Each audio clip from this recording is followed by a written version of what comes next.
kas ma 50 sain, siis ma kirjutasin raamatu Keset elu, ma olin sellise keskaja kriisi tormides ja mul oli suur lootus.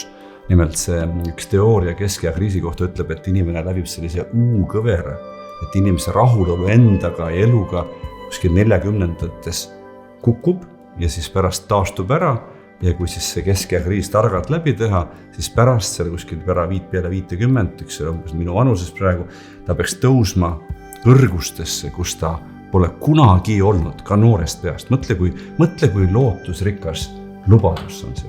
Nüüd võiks endalt küsida siis, kas selles vanuses 57 on see minuga juhtunud. Et kas see on tõesti nii ja kas selle peale võib loota, kas selle peale võid loota ka sina. Lühike vastus, kui ma üldistan, on, et jah, on küll, et minuga on see juhtunud.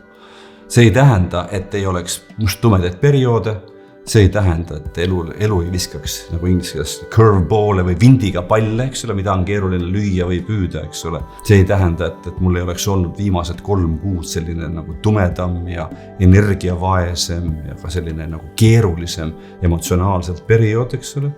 Aga kui ma vaatan selle peale, mis on juhtunud, missugused arengud ma läbi olen teinud, mis tunne on elada, siis üleüldine meelerahu, hingerahu ja rahulolu on nagu oluliselt tõusnud, eks ole.